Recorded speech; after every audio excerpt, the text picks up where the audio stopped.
et ce qui est important pour le peuple de Dieu. Vous savez tous, notre monde est frappé d'une virus que les gens du monde appellent ça coronavirus. Alors quand c'est comme ça, il y a beaucoup d'enfants de Dieu qui sont troublés. Nous sommes dans l'obligation d'éclairer le peuple de Dieu pour qu'ils comprennent dans quel temps nous sommes. Amen.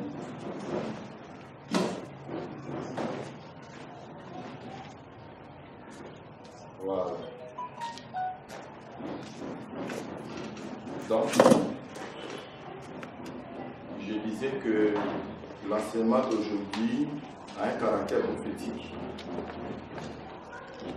Cet enseignement est prévu en principe pour le 3e cycle sortant. Mais compte tenu de l'événement actuel que le monde traverse, je pensais qu'il était nécessaire d'inviter aussi nos frères des différents cycles venus sur cet enseignement. Et je pensais l'enseigner à l'Église pour que le peuple de Dieu soit instruit. C'est un enseignement qui est vraiment très délicat parce qu'il y a beaucoup de pasteurs qui n'arrivent pas à enseigner sur le sujet. Parmi tant d'autres, il y a déjà certains pasteurs qui disent que nous sommes déjà à l'ouverture du 6e sceau.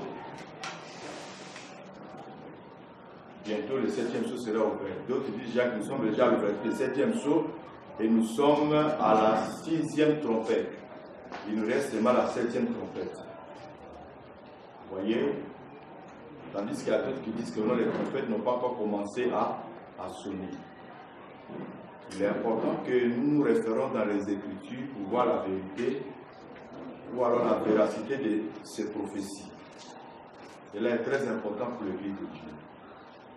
Pour ceux qui étaient avec moi le samedi, c'était passé, nous avons commencé à entamer le 6e sceau, dont je disais que le 6e sceau incarne aussi le 7e sceau dans son interne. Alors, aujourd'hui, j'élargis un peu mon enseignement au lieu de commencer directement dans les sceaux, compte tenu de l'événement actuel, parce que vos assemblées auront aussi besoin de l'éclaircissement. Ouais, vous allez comprendre que les événements que le monde traverse, moi personnellement, c'est la première fois que depuis que je suis né, de voir ces genres d'épidémies qui frappent le monde en général, jusqu'en Afrique, où les uns et les autres pressentent que les conditions de discipline risquent de monter encore d'ampleur. Voir dans les pays comme la France, les gens sont confinés dans les maisons, disons en Europe, aux États-Unis. La semaine là, je causais avec mes amis qui sont en Europe, qui sont aux États-Unis, qui sont un peu de partout. En tout cas, il y a beaucoup qui sont déjà confinés dans les maisons. Il y a d'autres qui ne font plus de culte. Sans compter les maquis, les bars qui sont fermés. Donc, cela m'amène à commencer d'abord à expliquer les prophéties bibliques, les événements que Christ nous a donnés et qui vont nous conduire dans les sceaux et dans les trompettes. Amen. Amen. Ok, je tiens à éclairer une chose. L'enseignement sur l'ouverture du 6e sceau et le 7e sceau amène l'Église à comprendre que les événements qui vont se passer là, l'Église va, le monde va rentrer à la phase de la colère de Dieu. Et ça va continuer comme ça jusqu'à l'établissement du royaume de Christ sur la terre. Donc il n'y a pas musulman dans cette affaire-là que les gens viennent nous tromper sur l'affaire des sceaux. C'est important que vous suivez cet enseignement. Donc, nous allons développer les événements actuels, nous allons développer les sceaux, et le retour de Christ. Comment Christ sera investi dans le ciel. Nous allons le voir dans les trompettes. C'est très intéressant. Vous allez voir comment la terre sera frappée par le fléau, qui n'ont rien à voir avec ce qu'on est en train de voir aujourd'hui. Vous allez voir comment les démons vont se mettre en action. Vous allez découvrir derrière cet enseignement les démons qui sont encore en prison, les plus méchants que ceux qui sont libres. Et comment ces démons seront libérés.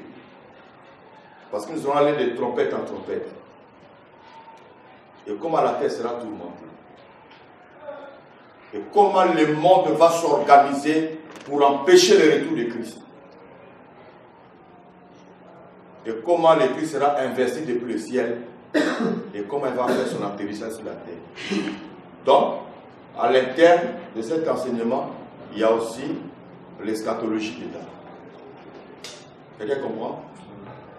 Ok, je vais prier avec vous avant de commencer.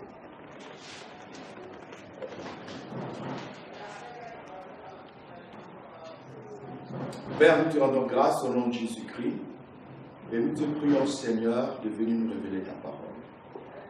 Nous te prions, Père, de nous faire connaître ta volonté. Ce soir, nous voulons entendre ton voix. Et ton esprit nous garde et nous guide en toutes choses. Pour nous, Jésus, on dit Amen. Amen. Ok, nous allons étudier le premier point.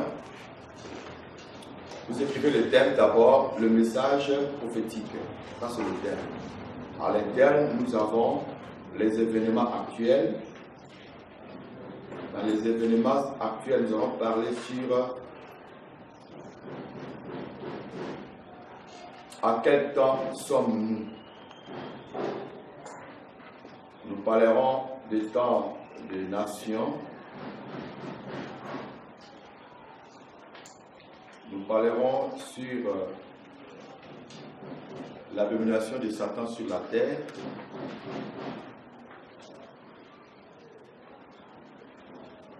Nous parlerons sur la colère à venir. C'est là que nous allons rentrer dans les sceaux. La colère à venir, ça va nous introduire déjà dans les sceaux. Et nous allons parler maintenant à la fin sur les trompettes. Que Dieu nous bénisse. Amen. À quel temps sommes-nous? Ou alors nous sommes dans quel temps? Vous savez, la parole de Dieu dit, nous sommes édifiés sur le fondement des apôtres et les prophètes. Cela veut dire qu'il doit maîtriser l'enseignement apostolique et prophétique. Les enseignements prophétiques dont nous parlons ici, ça fait partie des prophéties de l'Ancienne Alliance. On n'est pas dit l'Ancien Testament. C'est-à-dire les prophètes Ésaïe, Jérémie, Daniel ont parlé de ces choses. Quand même Jésus est venu sur la terre, Jésus est venu accomplir la loi et les prophètes, aussi les psaumes. Voilà trois éléments que Jésus est venu accomplir. Ce que Jésus est venu accomplir, c'est les choses que les prophètes ont déjà prédit. Voilà pourquoi il meurt à la croix et dit quoi? Tout est accompli. Qu'est-ce qui est accompli? C'est que les prophètes avaient déjà prédit qui vient de s'accomplir. Donc Jésus, en venant sur la terre, il devait marcher selon les prophéties. Il ne devait pas faire quelque chose en dehors de ce qui a été déjà dit ou écrit. Ça nous amène aussi à comprendre, nous l'Église, on ne peut pas travailler en dehors des prophéties. Quand je parle de prophétie, ce n'est pas rakapapapa, écoutez, Dieu parle. Non. Les prophéties dont il est question, c'est déjà écrit dans la Bible. Nous avons des livres de prophètes Ésaïe, Jérémie, Daniel, Malachie, ainsi de suite. À l'interne, il y a des prophéties qui concernent aussi Israël et qui concernent aussi les nations. Donc, quand un homme de Dieu ne maîtrise pas les prophéties, il est en danger et puis met la vie du peuple de Dieu en danger. Parce que même il ne sait pas dans quel temps nous sommes. La prophétie, c'est le chrono de Dieu. C'est la montre de Dieu. Amen. Ok. Pour commencer, j'aimerais que nous lisions Daniel chapitre 2, le verset 32 à 35. Et rapidement, après la lecture, Daniel chapitre 2, versets 32 à 35. Celui qui va lire ses lèvres, il lit à haute voix, s'il vous plaît.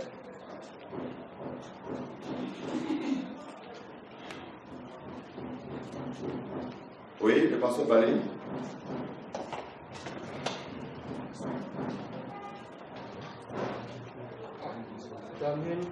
Daniel 2, 32 à 35.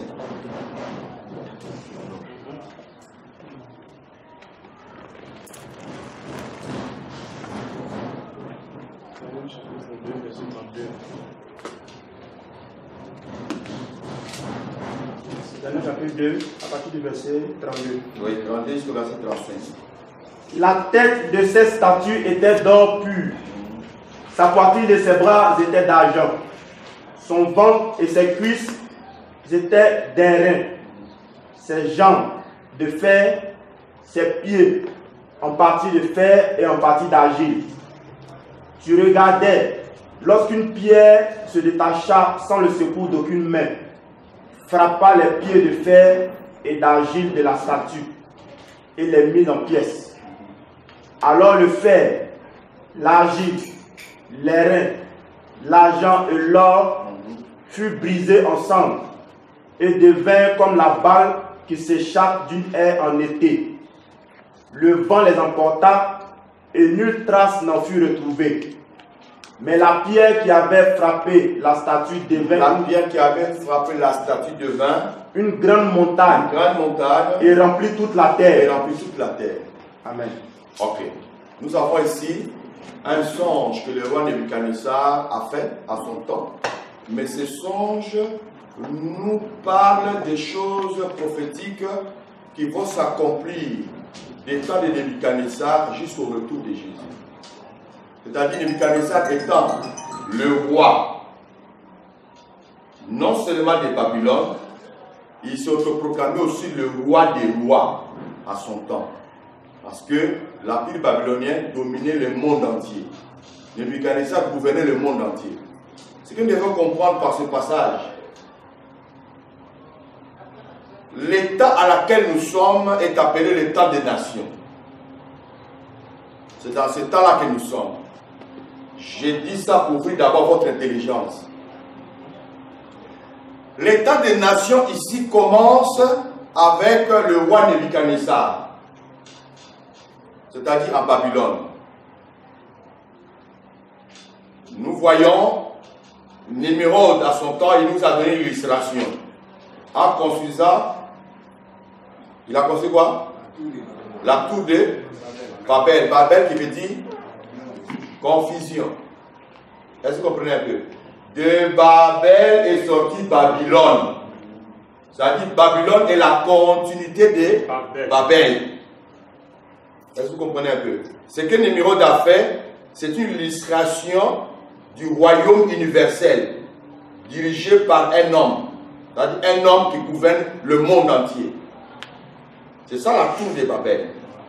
Avoir même langage, même vision, disons, la tour dont le sommet touche au ciel. C'est la vision de dominer. Ciel, c'est Dieu. Aller jusqu'au-dessus du ciel, c'est-à-dire dominer jusqu'à Dieu. C'est cette vision-là que Nimrod avait. C'est cette vision qui s'incarne maintenant à Nebuchadnezzar, le roi de Babylone. C'est le premier grand empire des nations. C'est ainsi que, comme lui, il est la tête, parce qu'il a fait un songe où il a vu la statue qui avait la tête d'or. Et la poitrine et le bras étaient en argent. Le ventre et les cuisses étaient en airain. Les jambes, il y avait une partie en fer et une partie en argile. Donc, en un mot, la statue avait 4 parties. Les 4 parties représentent les 4 grands empires universels. Il n'y a pas Israël dedans. Israël ne figure pas parmi les nations. C'est ainsi que, comme Nebuchadnezzar fut le premier roi universel, Dieu va venir se révéler à lui, en lui montrant que après toi viendra un autre empire. C'est ainsi que nous voyons, après la tête vient maintenant l'empire Mède et Perse, qui symbolise la poitrine et les bras. Deuxième empire qui vient. Deuxième empire qui vient avec la même vision de dominer le monde entier. Est-ce qu'on se comprend? Voilà. Donc, Dieu va révéler à Nebuchadnezzar que tous ces empires-là, parce qu'il y a eu 4. Il y a eu l'empire babylonien, Mède de Perse, l'empire Grèce et après l'empire romain. Jésus est né au temps de l'empire romain. Jésus est parti, il a laissé l'empire romain. Il reviendra trouver l'empire romain. Voilà pourquoi on appelle ça l'empire de fer. C'est la dureté, ça va durer longtemps. Donc, de Nebuchadnezzar jusqu'à notre temps où nous parlons, nous sommes au 4e empire universel. C'est-à-dire nous sommes encore au temps des nations. Suivez-moi très bien. Ça fait un exercice pour ceux qui ne venaient pas au cours, mais je vais profiter en même temps pour éclairer pour ceux qui n'étaient pas là. Ceux qui étaient là, ils savent déjà de quoi il s'agit. Très souvent, nous avons l'habitude de dire que nous sommes au temps de la grâce, le but des nations, non? Ok? Mais il faut savoir faire la part des choses. Il y a le temps des nations et le temps de la grâce pour l'église des nations. Ça fait deux choses différentes. Le temps des nations commence à Nebuchadnezzar et c'est Christ qui va venir mettre fin au règne des nations. Le temps de la grâce pour l'église des nations commence à la croix, à la mort de Christ. Christ meurt à ce moment-là et il va faire Israël et les nations un seul peuple. Pour que toi et moi nous puissions bénéficier aussi dans la bénédiction ou dans la promesse que Dieu a faite à Abraham. C'est-à-dire les nations sont devenues enfants d'Abraham par la foi en Jésus. On se comprend? Ok. Maintenant, regarde. Quand nous lisons Romains chapitre 11, le verset 25, on va lire ça rapidement. Vous allez voir ici que l'apôtre Paul définit le temps de la grâce pour l'église des nations. Romains 11. Voilà, le verset 25. L'apôtre Paul définit le temps de la grâce pour l'église des nations.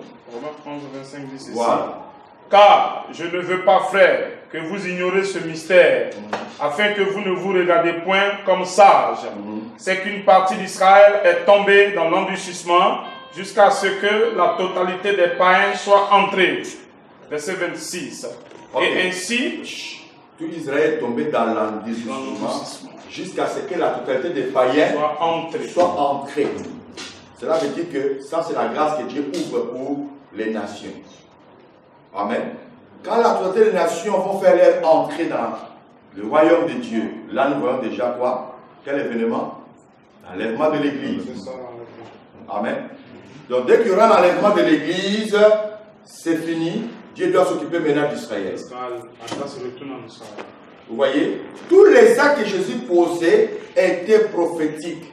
Vous allez voir que Jésus allait guérir la fille de Jairus, qui était malade pendant 12 ans.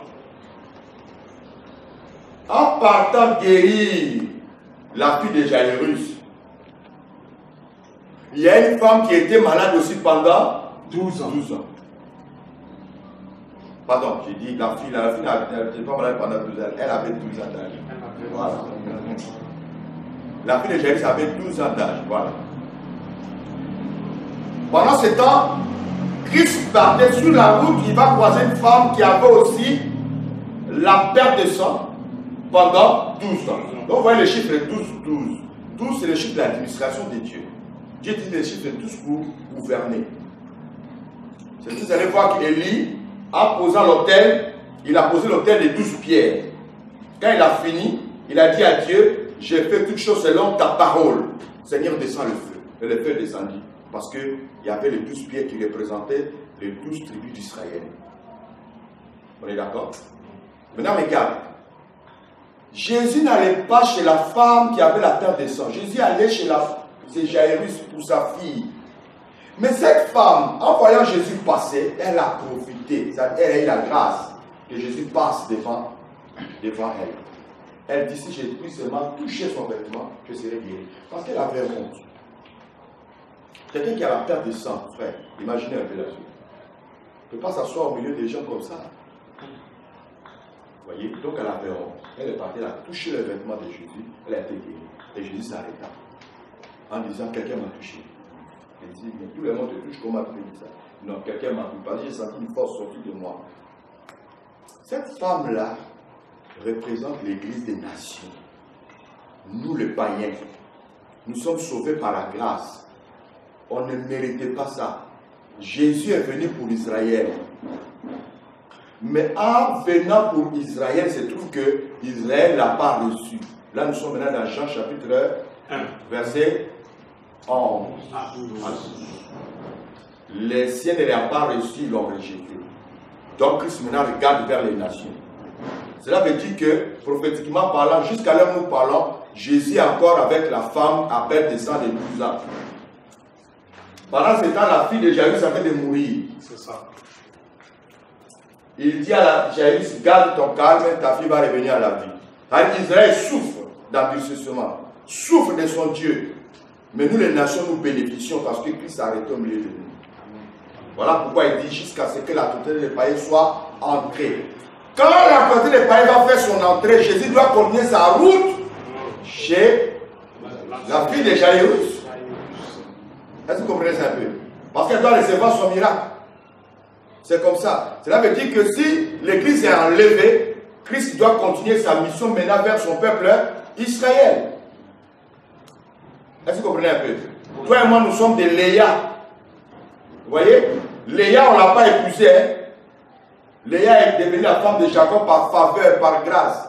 Sinon, Jacob a travaillé 14 ans pour une seule femme. C'est ça. Qui est Rachel. Vous voyez? Donc, Léa a profité de cette grâce, elle a fait beaucoup d'enfants. Elle a compris. Comme on m'a accepté comme femme, là, je n'ai qu'à faire beaucoup d'enfants. Pendant ce temps, Rachel était comment? Stérile. Stérile, c'est ça Israël. Dieu a rendu Israël stérile. C'est dommage pour le peuple de Dieu aujourd'hui des nations. Ils voient Israël pour chercher Dieu là-bas. Ils nous ramènent l'huile d'Israël, les trucs d'Israël. C'est un peuple qui a aveuglé. Nous sommes Dieu les a donné d'eau. Il est venu maintenant vers nous les nations. L'être, ça va venir après. Tu as déjà vu un Israélien venir faire croissant des miracles ici? Séminaire des Juifs. Ils ne connaissent pas ça. Parce que Dieu les a endurcis. Eux là, c'est des Rachel.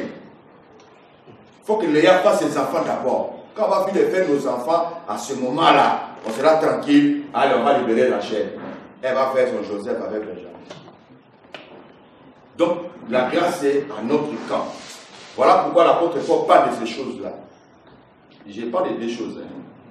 Les temps des nations et les temps de la grâce pour l'église des nations. Ici, l'apôtre Paul, Romains 11, 25, il parle les temps de la grâce pour l'église des nations. Maintenant, regarde, Jésus parle maintenant les temps pour les nations. Luc, nous prenons Luc 21, rapidement, verset 24. Nous entrons lentement, sûrement dans les sauts comme ça. Je veux que vous suivez et je veux vous éclairer aussi les événements que nous traversons. Vous lisez la parole de Dieu. Luc 21, verset 24, c'est là.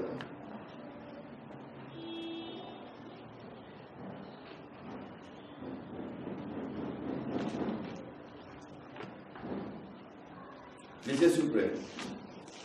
Luc chapitre 21, verset 24 seulement. Verset 24. Ils tomberont sous le tranchant de l'épée. Ils seront emmenés captifs parmi toutes les nations. Ça c'est Israël. Et Jérusalem sera foulée aux pieds. Jérusalem sera foulée aux pieds par les nations. Par les nations. Jusqu'à ce que les temps des nations soient accomplis. Accomplis. Ou alors achevés. Jusqu'à l'heure où nous parlons, les nations dominent toujours. Les nations ont le pouvoir. Sinon, si Dieu avait positionné Israël, Israël était la plus grande puissance du monde. Ça ne va être ni les États-Unis, ni la Russie, ni la Chine. Non, c'est l'Israël. Mais Dieu a mis Israël en stand-by. Il dit, attends d'abord, ton temps viendra. Est-ce que vous comprenez un peu? Je suis en train d'illustrer ici, dit que non, Israël même sera foulé aux pieds des nations. Israël, les nations vont prendre Israël. Ils vont les emprisonner. Ils vont faire tout ce qu'ils veulent. Là encore, pendant la grande tribulation, c'est les graves frères. Israël va connaître des moments difficiles avec les nations. Pendant ce temps, Israël, retenez bien, le roi là, c'est Jésus. Il est assis sur son trône, il regarde. Israël attend un David pour venir les libérer de la main des nations. Jusqu'à là où nous parlons, c'est nous les nations qui dominons le monde. Et parmi les nations, il y a un peuple que Dieu a mis aussi à part, appelé l'Église. Il assistait une épouse parmi les nations. Et je me fais comprendre. Amen. C'est ainsi que quand les temps des nations seront accomplis, achevés, il faut que le roi des rois vienne pour restaurer Israël, rétablir Israël et s'asseoir sur le trône d'Israël. Jésus fait ressortir ces choses parce que les apôtres étaient pressés. Quand vous voyez les Pierre qui suivaient Jésus, vous pensez de quoi? À cause du trône. Pierre était charnel. Il a laissé la pêche. Il suivait Jésus parce qu'il entendait la fête du royaume. Quand Jésus prêchait, il dit, répandez-vous quand le royaume de Dieu est proche. Pierre dit, amen. Donc nous, on sera les premiers ministres du gouvernement. La chose qui va les choquer, Jésus a dit, je vais rentrer chez mon Père. Hein? Et il a fait le royaume. Quand tu vas être le royaume d'Israël. C'est dit, ce n'est pas vous de compter le temps ni le moment, le Père a fixé. Vous attendez, vous allez recevoir une puissance, les ailes de Seigneur sur vous, vous serez mes témoins. Frère, ce n'était pas facile de penser ça. Hein? Jésus a été crucifié parce que les Juifs attendaient que Jésus vienne régner sur les nations. À ce temps-là, c'était des Romains qui dominaient Israël. Donc il fallait dominer sur le Romain et puis prendre l'autorité. Jusqu'à là, nous parlons, ils ont besoin d'un David. Est-ce que vous comprenez un peu? Donc, c'est ainsi que Jésus parle ici d'Israël. Israël sera foulé au pied des nations. Jusqu'au temps de la fin, jusqu'au temps de l'accomplissement des nations. C'est-à-dire que nation a fini de faire tout ce qu'il voulait faire. Là, nous arrivons maintenant la statue de Nebuchadnezzar. Après l'empire babylonien, Mède, Perse, Grèce, Rome. Rome, c'est l'empire de fer. Lui va rester là jusqu'à ce que Christ vienne. Alors nous voyons maintenant, Nebuchadnezzar voit que la pierre qui se détache d'une montagne, c'est le secours d'une main qui vient frapper la statue. Rendre ça en poussière, le vent souffle, puis la poussière a été dissipée. La pierre a grandi, ça remplit toute la terre, qui veut dire simplement que Christ viendra imposer son royaume sur la terre, qui va prendre le monde entier. Ça n'a rien à voir avec l'éternité. Là, c'est l'éternel de Jéhovah qui mélange là-bas. Ça, c'est le millénium. L'éternel de Jéhovah pense que le millénium, c'est ça qui est l'éternité. Il nous dessine des enfants avec des fruits, avec des ballons, dans des jouets. Ça, c'est des choses de millénium, frère. Mais dans l'éternité, il n'y aura pas de ballons, il n'y aura pas de... Parce que là-bas, nous serons comme des anges. C'est différent. Donc, il y aura 3 événements. Il y aura l'enlèvement de l'église, les noces de l'agneau. Voilà, les noces de l'agneau. Après les noces de l'agneau, nous revenons sur la terre pour les milléniums. Après les milléniums, Satan même, on l'a fermé. Quoi. Les milléniums, ça c'est les reins de Christ. Comme Christ peut régner dans la terre, on va fermer les messieurs des troubles. 1000 ans de règne, 1000 ans de prison. Quand ça va finir, on va les faire sortir pour régler maintenant les comptes. Voilà. Donc, après ces événements viendra maintenant l'éternité. Là, on parle à la nuit de Satan, on va oublier tout ce qu'on a vécu sur la terre, les couvre-feux, Alléluia, les quarantaines, les coronavirus, et ça. Ok. Maintenant, regardez. Nous avons 4 grands empires qui dominent le monde, qui dominent les nations, on est d'accord? Amen. Jusque-là, nous sommes encore sous l'empire romain. C'est ainsi que vous voyez que l'empire romain, il y a la grande église babylonienne qui est partie s'installer à Rome. Le Vatican que vous voyez. Le Vatican, c'est une nation dans une nation. Un royaume dans un royaume, un État dans un État. Et c'est le pape qui est le chef. Et le pape, c'est un élément que le diable utilise puissamment jusqu'à aujourd'hui. L'église catholique n'a jamais été l'église de Jésus. Il faut connaître les prophéties pour comprendre ça. Il dit non, toute église, toute église. Non, là-bas c'est l'église de Satan, point barre. Ceux qui ont vu les statues sur l'église, les cathédrales de Paris, là, qui avaient plus feu. Notre-Dame de Paris. Vous allez voir tous les démons qu'ils ont mis sur l'église là. C'est pour dire déjà que voilà ce que on a été depuis longtemps. Ok. Les nations doivent dominer le monde, mais ils ne doivent pas dominer le monde comme ça. Qu'est-ce qui se passe? Dieu lui-même, depuis la chute de l'homme, il a livré l'homme et le monde à Satan. Vous voyez le problème? Oui. C'est comme ça que Dieu disait à l'homme, le jour où tu en mangeras, tu mourras. Dans la mort spirituelle, il y a la mort physique. Dans la mort physique, il y a la turbulence, la persécution, les troubles, la famine, les guerres, tout ça, ça y est dedans. Et il y a la domination du mal. Maintenant, regarde, Jésus arrive. Quand Jésus arrive sur la terre, Satan l'interpelle. Ouvrez bien vos oreilles. La conversation qu'il y a eu entre Jésus et Satan, c'était la conversation de deux rois. L'autre, son royaume est céleste, l'autre, son royaume est terrestre. C'est ça que vous allez voir que quand Pierre a fait sortir le couteau, Jésus a dit non, laisse. Si mon royaume était de ce monde, j'allais appeler mes gens pour venir combattre. Mais mon royaume n'est pas de ce monde. Je pense que vous comprenez un peu. C'est-à-dire que Jésus n'est pas pressé. La foule qui le suivait, à un moment donné, il fallait le couronner, il s'est échappé. Il savait que ce n'était pas le moment. Le moment, c'est qui? C'est le diable qui domine. 1 Jean, lisons rapidement, chapitre 5, verset 19.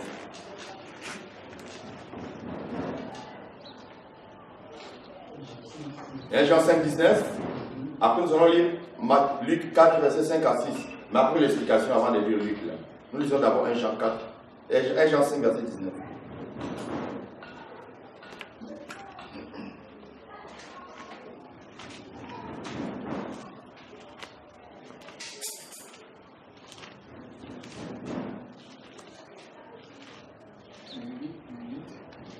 Rapidement.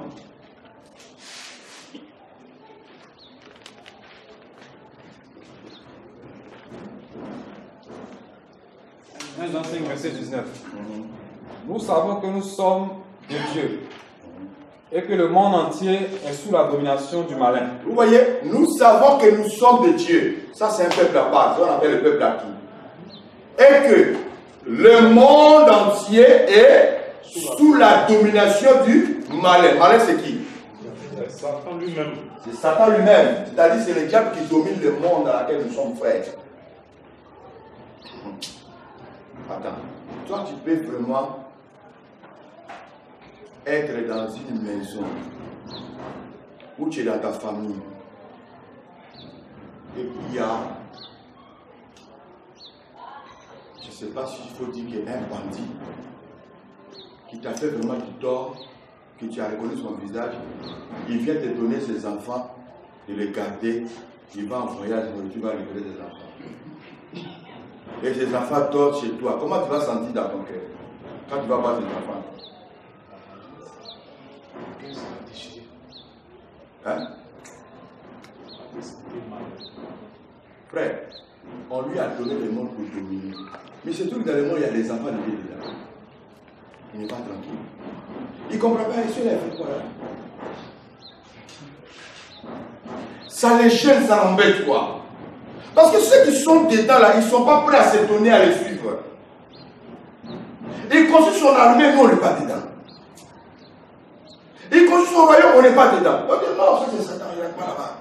Et pourtant nous sommes dans le monde qu'on lui a donné. Je ne sais pas si on se comprend. Celui qui domine ce monde-là, mais nous on les suit, on les chasse. Les sort ici, les diables, les chassent au monde. Dehors, les salles. Oh, pourtant on est dans le monde où lui domine. Je ne sais pas comment on voit ça un peu. Ok, comprenez une chose maintenant. Comme celui qui domine le monde, qu'est-ce que le diable fait? Il a le contrôle de la puissance du monde. Puissance économique, puissance militaire, puissance comment on peut dire, financière, tout. Les diables contrôlent tout. Il contrôle tout. La gloire de ce monde, il contrôle tout. Le diable ne veut pas que quelque chose l'échappe. me suivez attentivement. Quand il y a quelque chose qui ne contrôle pas, il n'est pas content. C'est comme ça que vous voyez, il y a des guerres, il y a des éliminations de certaines personnes. Il y a certaines choses qui ne contrôlent pas bien. Il faut éliminer certaines personnes. Tout ce qu'il a besoin de contrôler tout le monde. Personne ne doit l'échapper. Regarde. Quand Jésus arrive, le diable va là-bas, il va négocier avec lui. Vous entendez parler seulement de la tentation. Tentation là, c'est une négociation de pouvoir et d'autorité. Jésus est venu comme roi. Mais Satan savait que Christ ne va pas régner maintenant. Satan savait que le royaume de ce monde lui a été donné. Donc il va négocier avec Jésus. Ce qui s'est passé là, frère, c'est les types de la réalité qui s'est passé entre Jacob et... Non. Ésaü. My God. Ce qui s'est passé là, c'est la réalité qui s'est passée entre Jacob et Ésaü. Regardez bien.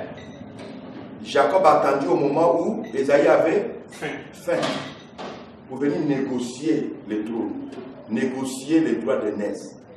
Si Ésaü n'avait pas faim, ça n'allait pas aller. Parce qu'il a étudié, il a compris qu'Ésaü aime manger. Il ne supporte pas la faim, donc il a profité. Et ce jour-là, Jacob a pris son temps à préparer sa potasse, il met tous les ingrédients qui sont bons. Ésaü a arrêté de regarder, il regarde. Il savait qu'Ésaü allait demander, il savait tout ça. Là. Quand il a demandé, il a dit, ah mon frère, on va négocier. On va négocier parce que mon repas, on ne mange pas ça comme ça. Si tu veux, je vais te donner tout. Moi-même, je vais mourir de faim, je vais te donner tout. Il dit, ah bon? En échange de quoi? En échange de ton droit d'aînesse. Lui pensait que le droit d'aînesse là. Comme on n'écrit pas sur papier droit d'aînesse, je te donne ça. Et qu'on dit seulement d'accord. C'était rien quoi. Mais c'était l'échange. Est-ce que vous comprenez un peu? C'est comme ça que Jacob a eu pitié. Il a demandé à Dieu pardon. Il faut changer ce nom-là. Parce que son nom voulait me dire usurpateur. C'est comme ça, la prière, c'est juste, Dieu demande, ton nom c'est qui? Il dit, mon nom c'est Jacob. Il dit, d'accord. On t'appellera plus Jacob, ton nom c'est là. Il faut que tu quittes sur la malédiction. C'était la même chose que Satan a fait avec Jésus. Donc quand ils se sont croisés, tu peux dire, ok, Dieu, j'ai des choses à te dire. Lisons la proposition de Satan. Luc 4. Luc 4, verset 5 à 6. Ils sont en négociation ici. Ne pensez pas que c'était une seule fois. Cette négociation a duré pendant 40 jours. C'est-à-dire les 40 jours de jeûne de Jésus, c'était les 40 jours de tentation. C'est-à-dire, les évangiles ont abrégé quoi? Ils ont abrégé. Mais sinon, c'était pendant les 40 jours que Jésus a passé dans le jeûne, il a été tenté. La Bible dit, l'esprit conduit Jésus dans le désert pour être tenté par le diable. Donc, il va être tenté pendant 4 jours. Pas possible. Quand tu as 40 jours, tu dois être 4 jours, puis le diable descend. Non! Tout le temps, c'était une négociation. On doit négocier le pouvoir. Qu'est-ce que Satan lui dit? Luc 4, à partir du verset 5. Le diable, l'ayant élevé, lui montra en un instant tous les royaumes de la terre et lui dit, je te donnerai toute cette puissance. Je donnerai toute cette puissance. Et la gloire de ce royaume. Et la gloire de ce royaume. La puissance dont il parle, ce n'est pas onction. La puissance, c'est la domination. Est-ce que vous comprenez un peu? Le pouvoir de dominer sur le monde. Je donnerai cette puissance-là. Et les gloires. Vous voyez la gloire? Il y a les motards par-ci, par-là, le président arrive, tout le monde, on bloque les circulations partout. Le président assis dans la voiture parfumée, on ne voit pas le visage du président. J'entends signer là-bas, waouh, un cortège illimité. Les hélicoptères sont en haut, président. Regarde la gloire, un petit homme, il est assis dans le côté là-bas. Cette gloire, elle dit, j'ai été donné ça. Il continue, dit quoi? Car elle m'a été donnée et je la donne à qui je veux. Elle m'a été donnée et je la donne à qui je veux. C'est ainsi que ce passage doit nous interpeller, frère. Parce qu'il s'agit des problèmes de la puissance, de la gloire, succès. Il dit, ça m'a été donné et je la donne à qui je veux. Cela veut dire que être puissant dans ce monde ne veut pas dire que Dieu est avec toi. Être prospère dans ce monde n'est pas synonyme que Dieu est avec toi. Il y a des personnes qui sont rentrées dans le ministère de la prospérité pour chaîner les gens. Si tu vois ton pasteur n'a pas ceci, n'a pas telle voix, qui n'est pas bien logé, il faut quitter là-bas, Dieu n'est pas là-bas. Non, frère, les satanistes, tout fait, ils sont plus puissants, plus riches que les chrétiens que tu peux imaginer. Parce que lui, il veut te donner la puissance, tout ce que tu veux, la richesse, la puissance, la gloire. Il dit, je les donne à qui je veux. Là, je dis, si moi je décide de devenir sataniste, mais j'aurai toute la gloire. Je n'ai pas besoin de chrétien. Est-ce qu'on se comprend un peu? Maintenant, regarde. Il dit, la puissance qui a été donnée. Là, le diable doit s'organiser pour créer des puissants sur la terre. Le diable, on lui a donné le monde pour dominer. Toi et moi, qui a déjà vu le diable avec ses problèmes d'anorie? Ils sont parlé là derrière. Il agit à travers les humains. Donc il a choisi des sons à qui il les a rendus puissants. Nous sommes dans un monde où nous avons des hommes puissants qui nous dominent, qui dominent sur les autres. C'est eux qui décident sur la vie des autres. Est-ce que je me fais comprendre? Amen. Il y a d'autres nations qui sont plus puissantes que d'autres nations. Donc, ces personnes qui sont dotées de pouvoir et de puissance, ils ont aussi le pouvoir de décider sur la vie des humains sur la terre. Est-ce qu'on se comprend? Vous voyez le coronavirus là? Hein? Il y a des hommes puissants qui peuvent dire que demain on met fin à ça, c'est fini. Ils sont là. On va mettre fin à ça, ils vont mettre fin à ça.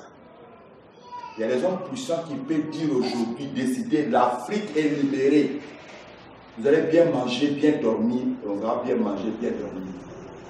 Les souffrances que nous vivons en Afrique viennent des hommes puissants de ce monde. C'est eux qui ont décidé que ça soit ainsi. Est-ce que vous comprenez ça même? Amen. Peut-être hier on ne comprenait pas, mais aujourd'hui on comprend parce que eux là, ils ont accepté de servir le maître. Est-ce que vous comprenez? Donc ils sont prêts à te donner le président que eux ils veulent, pas toi tu veux. Après l'élection, on va choisir le président, c'est dépassé.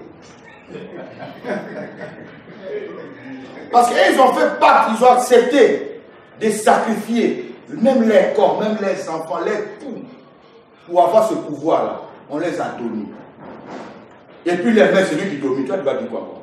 Oh non, moi je n'ai pas voté, mais c'est lui là, j'ai voté. C'est eux qui décident.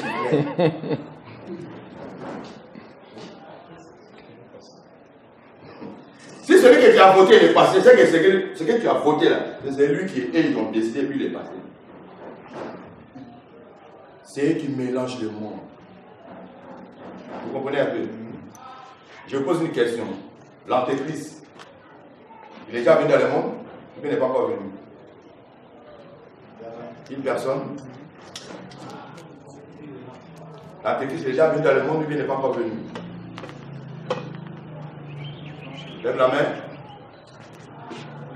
Vous voyez, vous avez peur. Il est déjà là. Il n'est pas encore là. Oui.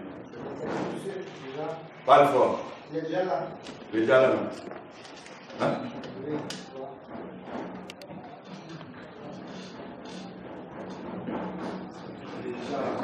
Il est déjà là.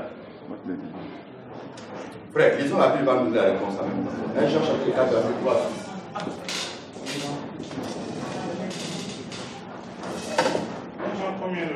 1 Jean 4, verset 3 à 6.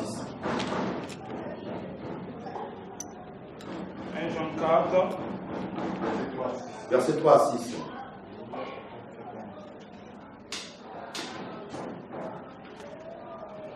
Jean chapitre 4, verset 3 à 6.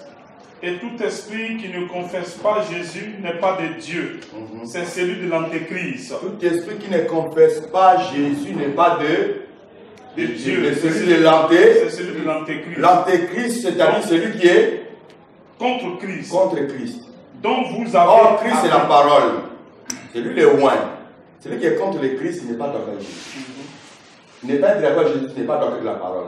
C'est des personnes qui combattent la parole de Dieu, qui combattent ce que Dieu a dit. Maintenant, il dit quoi? Donc vous avez appris, Vous avez appris sa venue. Vous avez appris sa venue. Et qui maintenant est déjà dans le monde. Il est déjà dans le monde. Le verset dit l'antéchrist est déjà dans le monde. Ce est le puissant frère.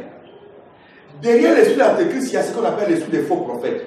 L'esprit des faux prophètes et l'antéchrist marchent de pair. Le faux prophète, lui, sa mission, c'est pour attaquer les églises avec de faux messages.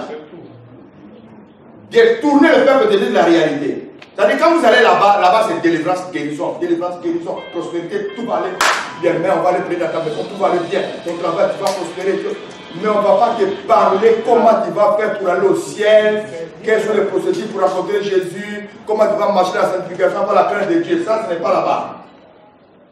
Ils vont te dévier. Ils ont une mission de séduire le peuple de Dieu. Regarde, c'est pas fini. Le verset 4 dit ceci maintenant. Vous, petits enfants, vous êtes de Dieu et vous les avez vaincus. Ah! Vous comprenez? Vous, petits enfants, vous êtes de Dieu quand vous l'avez vaincu. Cela veut dire que nous sommes un petit peuple parmi les grands peuples. Et on a dit là-bas, vous, petits enfants, ça veut dire petit peuple. Les petits troupeaux. Ok? Nous sommes un petit peuple parmi les grands peuples, c'est-à-dire les puissants. Mais nous les avons vus. À quoi? À quoi faisant? Ces personnes viennent avec des séductions. L'antéchrist, c'est des personnes qui vont contre la parole de Dieu.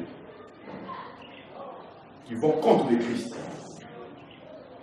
À quoi faisant? Frère, il ne faut pas que cela t'échappe que le monde est sous la domination du mal. Ça, c'est clair. Les puissants de ce monde, frère, ils font des choses que la Bible a interdites. C'est-à-dire que tuer son prochain.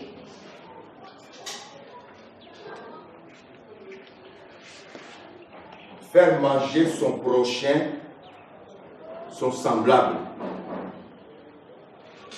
C'est-à-dire que il y a des restaurants où on mange que la chair humaine. Il y a des boîtes de conserve qui ne contiennent que la chair humaine dedans. Et c'est comme ça, moi j'ai compris, je mange les corps de bœuf, tout ce qui est pâté, les saucissons, tout ce qui est mélangé, pas de temps. Parce qu'ils vont mettre des boîtes de viande, de mettre étiquette de moutons, taureaux dessus. Tu vas dire, ouais, ça c'est taureau. Il va manger ton ami, non. Je sais que nous tous ici, si on allait à manger ça.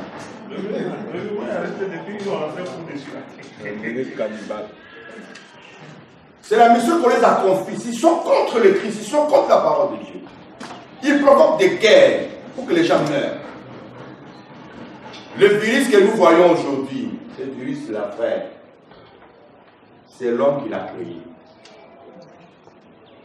Ça paraît un peu bizarre, mais c'est vraiment ça. Parce que les puissants, ils ont l'antidote de ça. Ils ont l'antidote de ça. Voilà pourquoi Jésus a dit que les nations vont dominer encore. Ils ont toutes ces capacités. C'est que celui qui est puissant, toi qui es moins puissant, si tu crées bombe nucléaire, biologique, on t'attrape, on va finir avec toi. Parce que tu ne fais pas partie de l'air et des autres. Est-ce que ça se comprend? Voilà. Vous n'allez pas attendre qu'un président va mourir dans le coronavirus. Il n'y aura pas. Ils ont l'air antidote dans leur poche. Ils savent où c'est quitté. Mais c'est le moins que rien là qui vont mourir. C'est déjà décidé. Il faut donner tel nombre de personnes, tel nombre de personnes, on va arrêter. Tout est décidé, calé, propre. Voilà pourquoi, frère, nous allons commencer à rentrer un peu dans les prophéties. Quand Jésus maintenant arrive, les disciples lui demandent quel sera le signe de ton avènement et de la fin du monde. Regarde maintenant. Là, je vais vous conduire sur deux choses différentes. Nous prenons rapidement Matthieu chapitre 24.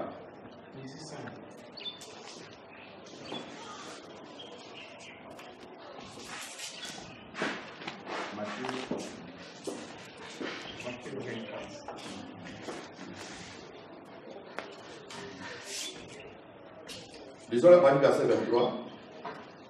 Et là, verset 3. Matthieu 24. Allez, verset 3. Matthieu 24, verset 3. Il s'assit sur la montagne des Oliviers et les disciples vinrent en particulier lui faire cette question. Dis-nous, quand cela arrivera-t-il et quel sera le signe de ton avènement? Écoutez bien, quel sera le signe de ton avènement et de la fin du monde? Et de la fin du monde. Point d'interrogation. Des questions. Verset 4. Maintenant, écoute. Jésus leur répondit, prenez garde que personne ne vous séduise. Verset 5. Car plusieurs viendront sous mon nom, disant c'est moi qui suis le Christ. Ça, c'est qui ça?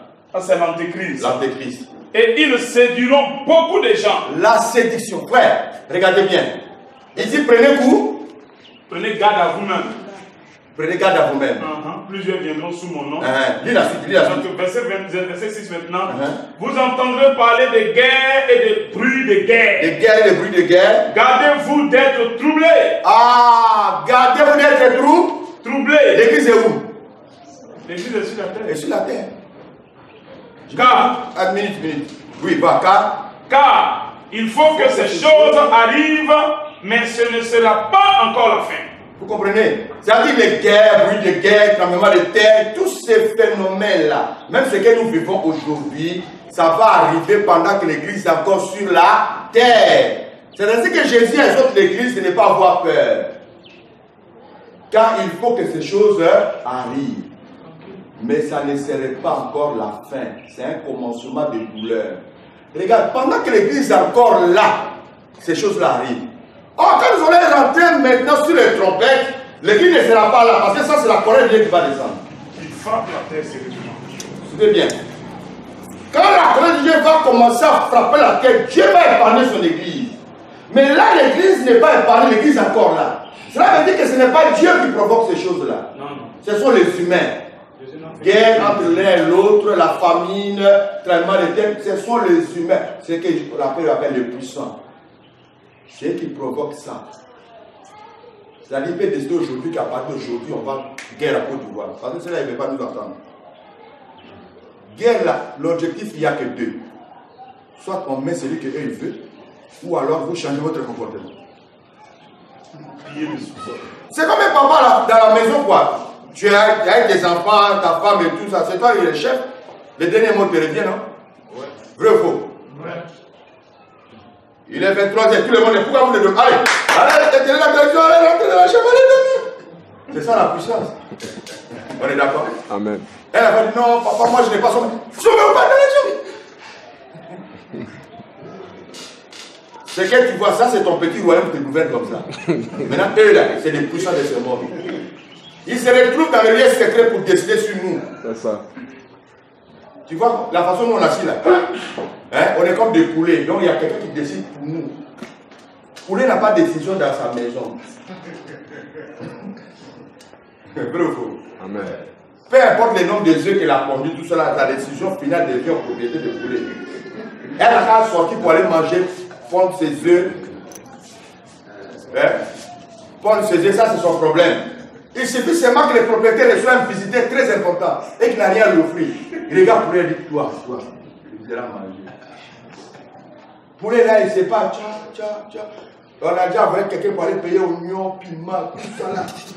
On est en train de décider sur quelqu'un qui nous courra derrière. Pendant que nous sommes assis, il y a un peuple qui décide contre nous, frères. C'est ainsi que la Bible dit le mystère de l'iniquité agit déjà. C'est dans ça on est. Christ a averti son église de ne pas avoir un père. Ne vous laissez pas troubler. Coronavirus est venu juste là, c'est pas encore rentré dans mon esprit. C'est-à-dire, moi-même, je ne suis pas troublé, frère. Celui qui se laisse troubler, c'est-à-dire qu'il n'a rien compris. Oh, il y a guerre ici, moi j'ai fait la guerre. Il dit, il faut que cela arrive. Parce qu'il y a déjà de mauvais espoirs qui vont provoquer ça. Ça, ce n'est pas encore Dieu. Mais pendant ce temps, son église est encore là. Je ne sais pas si on se comprend. Voilà pourquoi il exhorte d'abord son église de ne pas avoir peur, de ne pas se laisser troubler, car ces choses doivent arriver. Et il ajoute que vous serez même entraîné dans les tribunaux. Ça va y arriver. Mais ça n'a rien à voir avec la colère de Dieu. Ça n'a rien à voir avec les trompettes. Il ne faut pas que quelqu'un te dise que non, le fleu là, c'est le 6e trompette qui a sonné. Au 6e saut qui est. Non, il n'y a rien de tout ça là. On va rentrer dans les flux, vous allez voir que les sauts, 6e saut, 7e saut, n'est pas encore ouvert. Les trompettes n'ont jamais commencé à sonner. Parce que si ça commence, frère, là, il n'y a plus l'affaire du nom de vous troubler point. Là, on sera troublé même. Est-ce que vous comprenez un peu? Donc, frère, nous allons rentrer maintenant dans la phase de jugement, de la colère de Dieu, frère. C'est là, à partir d'ici, nous commençons maintenant à mettre le premier pas dans le chemin du 6e saut et le 7e saut. On va combiner ça ensemble. On peut continuer? Vous êtes fatigué? Non, rien du tout, non. D'accord. Vous savez, frère, quand nous lisons Hébreux chapitre 1, le verset 1, j'avais écrit ça ici, on est passé. Je peux lire ça. On va lire ça rapidement.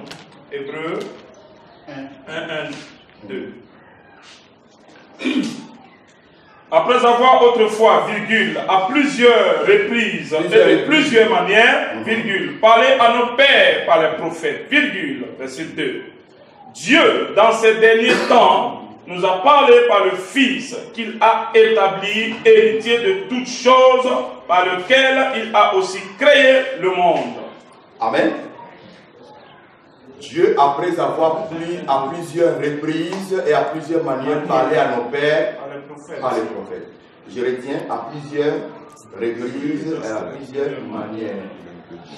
Là, veut dire que la Bible que nous voyons, Dieu a parlé dans la Bible là à plusieurs reprises, à plusieurs manières. Non seulement à nos pères, mais à nous aussi à ce temps. Alors, suivez-moi maintenant. Je vais parler de Samson. Samson, à son temps, nous a parlé de Christ. Samson, à son temps, nous a parlé du retour de Jésus. Samson, à son temps, nous a parlé sur les sceaux. Frère, maintenant Dieu est fort encore. Il est trop fort. Il y a tous les éléments, je garde ça pour moi. Non, c'est le mystère. Ça va venir après. On fait sortir. Regarde, la Bible dit Samson descend à Timna. Il partait voir sa femme. Chemin faisant, Samson a croisé un jeune lion rugissant. On a déjà dit ça? Non? Juge 14. Verset 5. Lisons rien que le verset 5.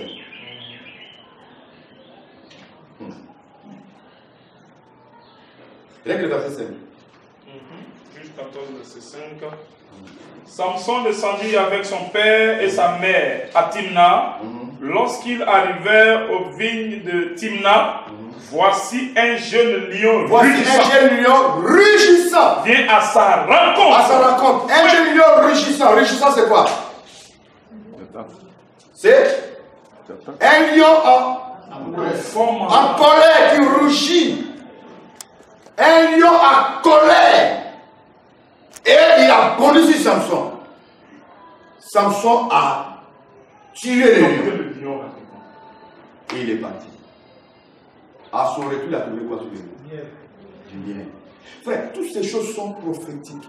Dieu est en train de nous parler d'une manière d'une. Pour que nous comprenions par les lions là, la face cachée de Jésus.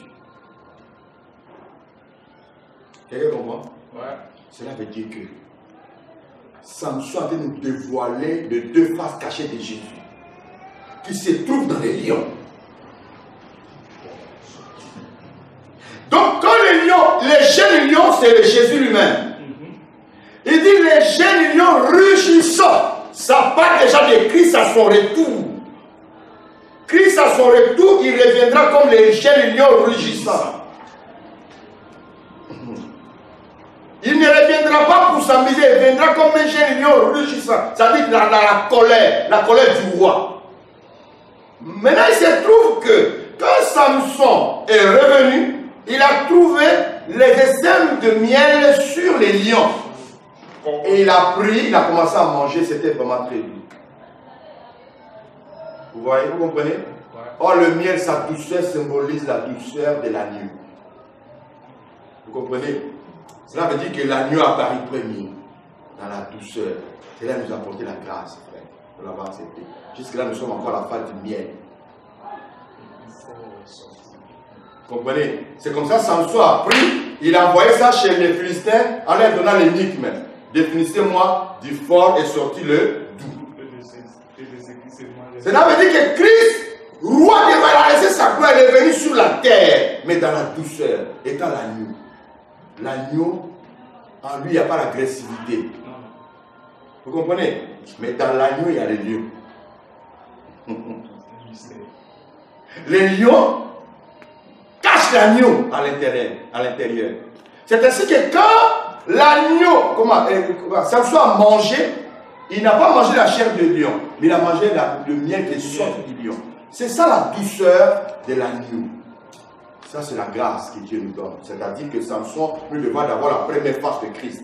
Christ vient comme étant le doux, le miel, l'agneau de Dieu. C'est ainsi que vous allez voir que quand Jean reçoit la vision dans l'Apocalypse, Jean 5, voilà, il dit, Apocalypse 5, voici l'agneau qui a vaincu. Pardon, voici les lions de la tribu de Juda. On peut lire ça rapidement. oui, Apocalypse 5. Et l'un des vieillards me dit, ne pleure point, Ne pleure voici le lion de la tribu de Juda, Vous entendez? le rejeton de David, a vaincu pour ouvrir le livre et ses 7 sceaux. Verset 6. Et je vis au milieu du trône. Vous voyez, il dit, et voici des 4. les lions de la tribu de Juda. Ok, maintenant Jean tourne pour voir les lions. Qu'est-ce que Jean voit? Et je vis au milieu du trône et des 4 êtres vivants et au milieu des vieillards un agneau qui était là comme immolé. On lui a parlé de lion. Il tourne pour regarder et voit quoi? Un agneau immolé. C'est ça la douceur. La grâce. Première phase de l'agneau. Pardon, de Christ. Il est venu comme un agneau. On lui a parlé de lion. Ça veut dire, on de dire à Jean, les lions que tu vois là, en lui se cache l'agneau. L'agneau que tu vois là, en lui se cache le lion. C'est-à-dire qu'il faut faire très attention. Frère, ça me rappelle un peu quand j'habitais encore avec mes parents. Mon papa payait un chien. On s'amusait avec lui, mais il y a des moments où le chien ne s'amusait pas. Même chien là, qui est notre chien, même le chien de famille, des maisons même, on a habitué avec lui, on frappe. Il y a des moments là, qui est comme ça, dit, waouh, qu'est-ce que c'est?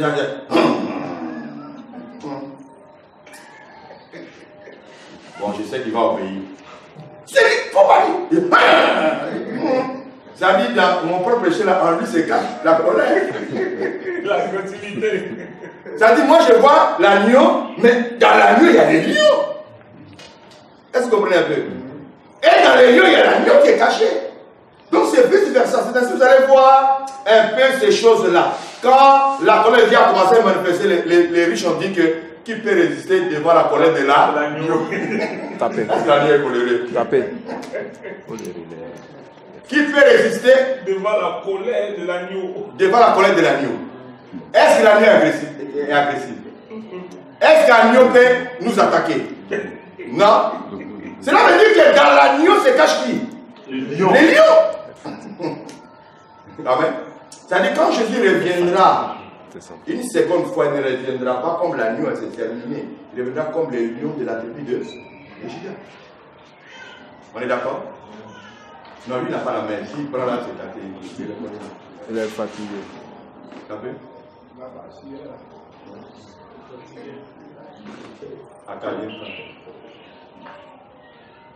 On est suivi en direct, donc il faut que les choses soient bien faites. Ok, donc, regardez maintenant. C'est que vous allez voir, on ne va pas tout lire, hein, vous gagnez un peu de temps. Ce que vous allez voir que quand Jean-Baptiste a commencé son baptême, il a été surpris de voir les pharisiens, les scribes, les sadducéens sont venus à son baptême. Qu'est-ce que Jean va leur dire? Qui? C'est écrit dans Matthieu 3, verset 7. À fuir la colère. Qui vous a appris à fuir la colère? À venir. À venir. Qui vous a appris? Vous voyez la sensibilité d'un prophète? Il ressent, même ça va venir après combien de milliers d'années. Milliers d'années. Il ressent qu'il y a une colère qui arrive, frère. Ça n'a rien à voir sur le début de ce tremblement de terre, des guerres, tout ça là. Jésus savait que ça, c'est les hommes qui vont faire des choses là. Vous ne soyez pas troublés. Mais la colère qui va venir, là, ça, quand nous allons rentrer dans la trompette, ça n'a pas encore commencé. Si tu as un pasteur qui dit que les trompettes vont déjà sonner, il faut dire calme-toi, frère, tu ne sais pas ce que tu as dit. Donc tu vas sur Internet, si tu vas sur Internet, tu vas voir, il y a des bruits de trompettes qui sont dans les villes, dans les nuages, on dit ça c'est première trompette. D'autres disent première, il y a trompette, c'est la chute de mine de Berlin. Trompette, les vieilles touches jumelles, ça c'est aussi une trompette. Alors, frérot qui vient de coronavirus là, c'est quelle trompette? Attendez voir des trucs comme ça va sortir bientôt. Les trompettes n'ont jamais commencé à sonner. Mais Jean dit, qui vous a appris à fuir la colère, à venir. Il a senti, il ressent déjà les choses qui vont arriver. Eux se comprennent. Amen. Visiblement, on ne voit rien, mais lui il sent déjà qu'il y a une colère. Imaginez-vous, Jean-Baptiste apparaît ce jour-là depuis combien d'années jusqu'à où il y a une colère. Il parlait comme si c'était sur la route. Voilà, quand nous on commençait à prêcher, frère, on donnait les gens à l'envie de ne même pas construire. Il n'est même pas payé maison parce que bientôt on va.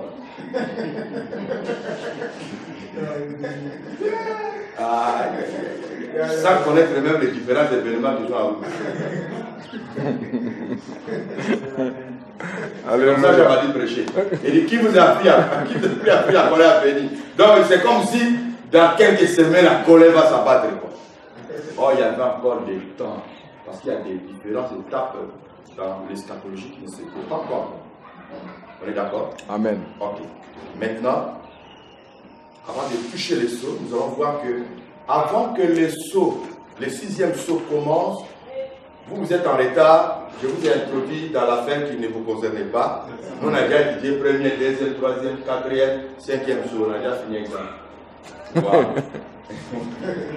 C'est à cause de cette étude-là que je vous ai fait venir. Parce que tu vas dire, mais on n'a même pas parlé des premières choses. Non, ça, c'est pas que le problème. On a déjà parlé de ça ici. Mais aujourd'hui, vous allez bénéficier quand même 6 et puis 7. Et puis je vais expliquer comment les choses vont se passer. Mais on ne va pas finir aujourd'hui. Par la grâce de Dieu, si l'occasion le permet, on va finir de savoir parce qu'il faut que nous voyions comment ils se vont affronter, comment les nations vont s'organiser. La Bible donne les nombres des soldats qui vont s'élever, comment ils vont entrer, dans quel pays ils vont rentrer, où ils vont aller s'installer. La Bible nous parle comment l'Église sera investie dans les cieux, comment il va descendre, quels sont les événements. Frère, c'est extraordinaire. Okay. Amen. Mais là, on va voir ça à la dernière minute. Alors, voilà maintenant ici, Proverbe chapitre 19, le verset 12. Nous parle d'abord de l'épouse de la nuit. Non, là c'est la colère du roi. Là c'est la colère du roi. Voilà, la colère du roi. Proverbe 19. Non, on va. Là c'est la colère du roi. Proverbe 19, verset 12, c'est la colère du roi. Comme on a parlé de lion, je n'ai pas voulu qu'on lise ça parce que ça fait un peu trop lui. Mais nous allons lire Ésaïe 26, verset 20 à 21. Voilà. Là, j'aimerais que vous suivez attentivement. Ici, on nous parle de l'épouse de Christ et Jésus. Ésaïe a parlé de ça. C'est-à-dire, avant que la colère de Dieu s'abatte sur la terre, avant que les trompettes commencent à retentir, Dieu va d'abord prendre soin de son épouse. Il va d'abord s'occuper de son épouse. Il va d'abord chercher à protéger quoi? Qui dit son épouse dit? Son église. On peut lire ça rapidement, Proverbe 19. Ésaïe. Ah, Ésaïe, voilà. Ésaïe 26, 20 à 21, c'est ça? Va mon peuple, entre dans ta chambre et ferme la porte derrière toi. Cache-toi pour quelques instants jusqu'à ce que la colère soit passée. Verset 21. Car voici l'Éternel sort de sa demeure. Doucement, chef. Tu le prends? Je reprends. Va mon peuple. Va mon peuple, ça c'est l'église. Entre dans ta chambre. Entre dans ta chambre. Et ferme la porte derrière toi. C'est La chambre nuptiale, C'est ça. c'est-à-dire les noces. L'église s'en va, on ferme la chambre. On dit quoi? Cache-toi pour quelques instants. Cache-toi pour quelques instants. Jusqu'à ce que La colère soit passée. la colère soit passée. Cela veut dire que quand les trompettes vont commencer à sonner, du 6e jusqu'au 7e saut, l'église doit pas être là. Non. Dieu va épargner son église de la colère. C'est ainsi que l'apôtre Paul dit aux Thessaloniciens, nous n'avons pas, Dieu ne nous a pas destinés à la colère. J'ai entendu un pasteur qui enseignait, dit il y a des enfants de Dieu qui ne savent pas. On doit se préparer pour la grande tribulation. Oh. C'est dès maintenant on doit se préparer parce que c'est là même, lui le premier à mourir à martyr. Heureusement que notre frère nous a laissé, sinon, je lui disais chaque fois, il faut revoir des enseignements. Il faut revoir parce que tu dois partir avant que la grande tribulation, c'est le moment de la colère de Dieu. Il dit non, c'est le moment de faire preuve de notre foi. Moi, je ne peux pas citer la marque de la bête. Frère, il n'y aura pas seulement la marque de la bête. Parce que très souvent nous enseignons la marque de la bête, nous enseignons le recul de Jésus, mais nous ne parlons pas de fléau. Nous ne parlons pas de la malédiction, de la colère de Dieu. C'est des points que nous allons toucher dans les sceaux. Nous allons voir comment les événements vont se produire. Et là on dit, cache-toi un peu jusqu'à ce que la colère soit passée. Vas-y. Car voici l'Éternel sort de sa demeure. Ah, voici l'Éternel sort de sa demeure. Pour punir les crimes. Pour punir les crimes. Pour punir les crimes. Ouais. Et la terre mettra le sang à nu. Il ne couvrira plus les meurtres. C'est fini, hein? Je peux le prendre? Non, c'est déjà bon. On va terminer. Ok. Donc voilà pourquoi, là je vous fais d'abord l'introduction dans le sceau, 6e sceau. C'est pour dire qu'avant que le 6e sceau s'ouvre, Dieu va faire quoi? Il va enlever d'abord son église. Son église. Donc à partir du 6e sceau, l'église n'est plus sur la terre. On est d'accord? Amen. Dieu enlève son église pour l'épargner de la colère. Maintenant, nous allons rentrer maintenant dans le 6e sceau, Apocalypse chapitre 6. Verset 12 à 17. Apocalypse 6, 12, 17. 6, 12, 17. Je peux faire la lecture?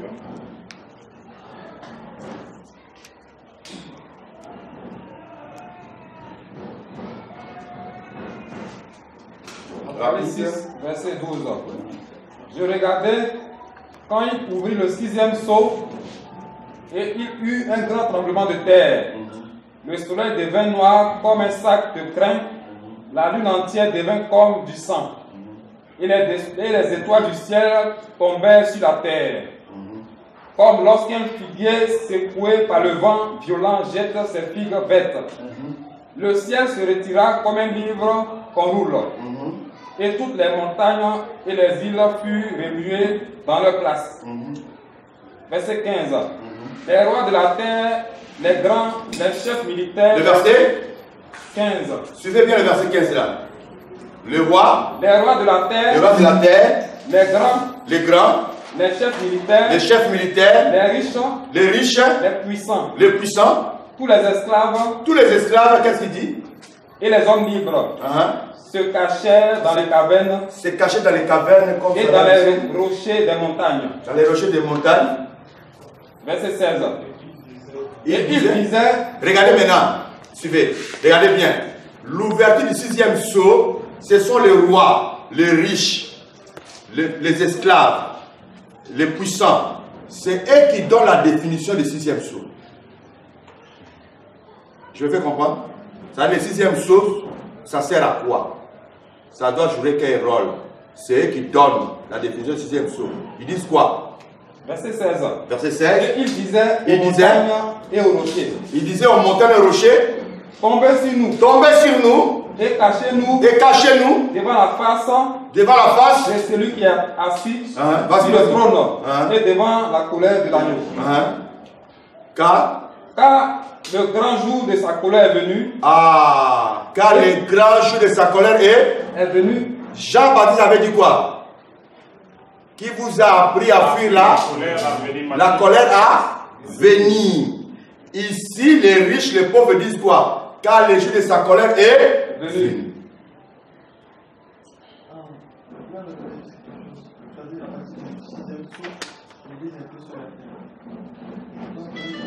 Faut parler fort, faut parler fort. À partir du 6e saut, l'Église est plus sur la terre. D'accord. Et à partir du 7e saut, tu parles de la grande tribulation. Dans la grande tribulation, l'Église n'est pas sur la terre, la grande tribulation. Donc, ça, c'est le schéma là, non? c'est le schéma. Non, schéma là, ça t'est compliqué si je ne t'explique pas. Non, faut laisser ça. Si je ne t'explique pas, tu ne vas rien comprendre là-bas. Vous-même qui lisez, vous comprenez quelque chose. Si. Hein? Ah, par exemple, tu comprends là, par exemple, tu lis là, c'est pas forcément comme ça. Hein? Faut que je t'explique ça pour que tu comprennes le schéma là. Voilà. Alors, quand je tenais que chacun doit avoir ça avec lui. Donc, je reviens pour dire que, à partir du 6e saut, l'église n'est plus sur la terre. Le 6e saut, c'est là, le 6e saut déclenche ce qu'on appelle la colère de Dieu sur la terre. Maintenant, regardez.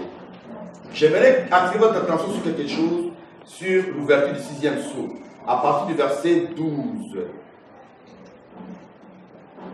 Verset 12 à 14. Regardez bien. On nous a cité des événements là. À partir du verset 12 à 14, on dit quoi là-bas? Regardez les choses qui vont arriver. Apocalypse 6. Oui. Je regardais quand il ouvrit le 6e sceau et il eut un grand tremblement de terre. Le soleil devint noir comme un sac de grains. Vous voyez? Il y a tremblement de terre, le soleil devient noir comme un sac de grains. La lune entière devint comme du sang. Et les étoiles du ciel tombaient sur la terre. Tous les événements sont de nous citer ici, là, suivez-moi très bien. Le 6e sceau est l'ensemble de tous les événements qui vont se passer à partir, parce que, à partir de l'ouverture du 7e sceau, le premier trompette jusqu'au 7e trompette. Et ça va jusqu'à l'intronisation de Christ sur son trône.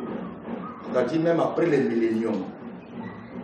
Entre guillemets, le 6e sceau introduit les événements qui vont se passer dans les jours à venir. C'est-à-dire les événements qu'on nous cite là. Regardez le verset 14. Le verset 14. Le ciel se retira comme un livre qu'on roule. Vous voyez, le ciel se retira comme un livre qu'on roule.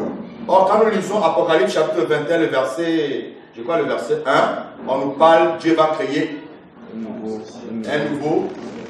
nouvelle terre.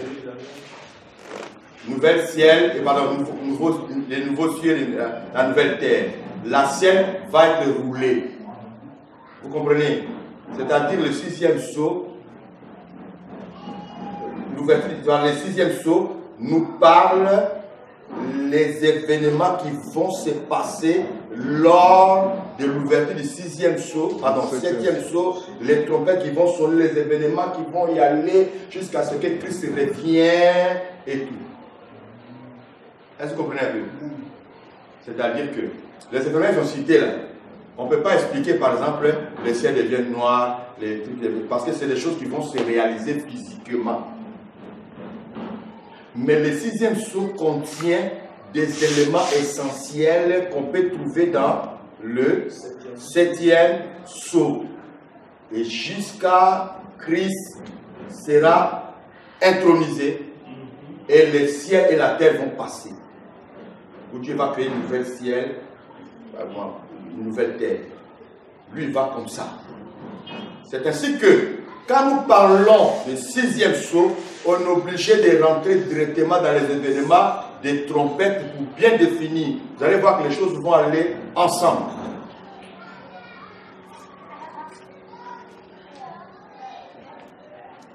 Jusque-là, je me fais comprendre. Parce qu'on va rentrer bientôt dans les tableaux. C'est clair? Hein? C'est clair. Voilà. Il ne faut pas que l'enseignement vous trouve là-bas pour commencer. Voilà.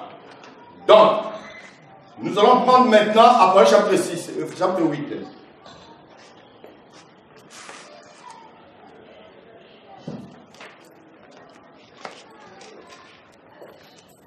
Après chapitre 8. Apocalypse 8, verset.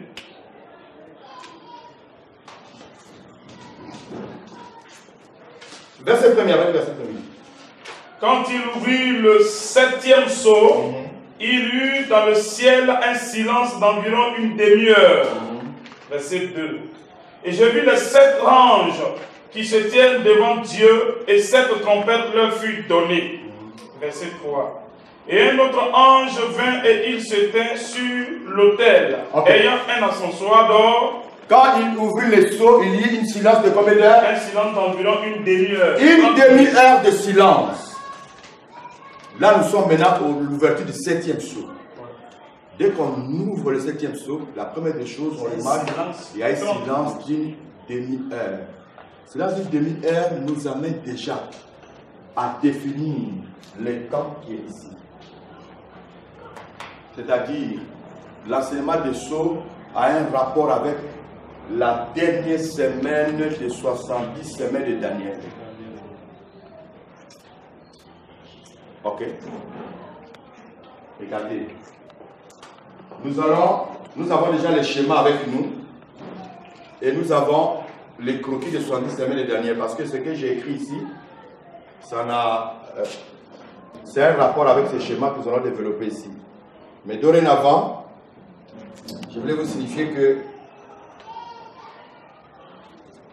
ici, je vais ajouter quelques références pour vous décrire encore davantage. Là, nous avons. Il est comment lui? Voilà. On met ici la lumière.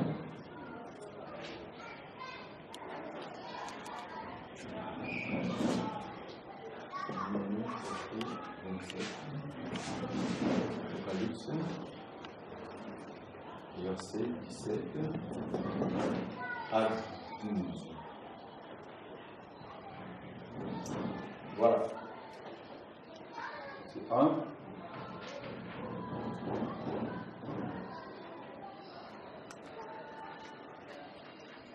Apocalypse 11, verset 12.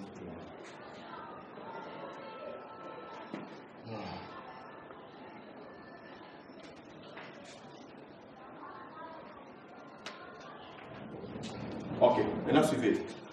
Quand on ouvre le 7e sceau, la première des choses, il y a un silence d'une demi-heure. Demi-heure, ça fait combien de minutes? 30 minutes. Ça fait 30 minutes. Donc, il y a eu 30 minutes de silence. 30 minutes de silence. Pourquoi 30 minutes dans le silence? Et comment calculer les 30 minutes en question par rapport à la prophétie? Nous lisons Apocalypse chapitre 17, verset 12. Il n'y a pas de faire ça, ça sort. Apocalypse chapitre 12. Non, chapitre 17, verset 12. Apocalypse 17, verset 12. Suivez bien. La prophétie nous dit qu'il y a un silence d'une demi-heure. Une demi-heure, ça nous conduit directement dans la prophétie de 70 semaines de Daniel, dans Daniel chapitre 9, le verset 27. Cela veut dire que nous avons une semaine qui restait pour Israël. De là jusqu'ici, ça fait une semaine. Une semaine où 7 ans.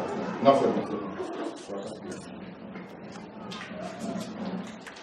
Une semaine ou 7 ans.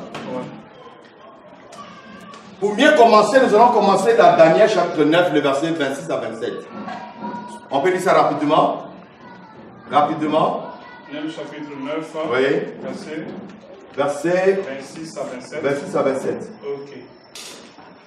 Après les 62 semaines, un point sera retranché et il n'aura pas de successeur. Le peuple d'un chef qui viendra, dans d'autres versions on dit le chef d'un peuple, donc ne soyez pas confondus. Le peuple d'un chef qui viendra détruira la ville et le sanctuaire. Et sa fin arrivera comme par une inondation. Il est arrêté que les dévastations dureront jusqu'au terme de la guerre. Vous voyez, Verset 27. on nous parle les dévastateurs. Les dévastateurs, c'est l'antéchrist qui va déclencher la guerre. Il ne faut pas que quelqu'un... J'ai entendu les gens dire que non, coronavirus, c'est que la troisième guerre mondiale se prépare. Non, frère. La troisième guerre mondiale va se déclencher lors de l'Armageddon, selon la prophétie. Pour le moment, là, ce sont des entraînements que se font. Les guerres par-ci, par-là sont des entraînements, sont de se préparer pour la grande guerre, la grande bataille. On va voir ça dans la prophétie ici. Ça serait l'autre semaine. Verset 27. Non, tout doucement. C'est pour dire que déjà Daniel a parlé des dévastateurs. Son règne va durer jusqu'au terme de la guerre. Qui veut dire tout simplement que la pierre qui s'est attachée de la montagne venait mettre fin au royaume de ce monde. Les nations ne vont plus gouverner. Christ va venir prendre la terre pour gouverner. Bon, je ne vais pas rentrer trop là-bas parce qu'on garde ça pour le samedi qui vient. Si Dieu nous prête encore. Mais dorénavant, Daniel parle déjà des dévastateurs. Son règne va durer jusqu'au terme de la guerre. Maintenant, les gars s'amuser du quoi il fera. Verset 27. Il fera une solide alliance avec plusieurs. Il fera une solide alliance avec plusieurs. Pour une semaine. Pour une semaine, c'est ça qu'il faut ici. Une semaine. Une semaine comment? Nous avons la prophétie une semaine. Égale à 7 ans. Une semaine égale combien de jours? 7 heures. 7 jours. Une semaine, ça fait 7 jours. Ok, 7 jours dans les thèmes prophétiques. 7 jours dans les thèmes prophétiques, ça fait 7 ans. On est d'accord? Ok? 7 ans ou 42 mois. Ou 1260 jours. Ok? Celui qui fera une solide alliance. 3 ans et demi, 42 mois, ça fait 3 ans et demi. Ça fait 3 ans et demi. Oui, on doit diviser la semaine en 2.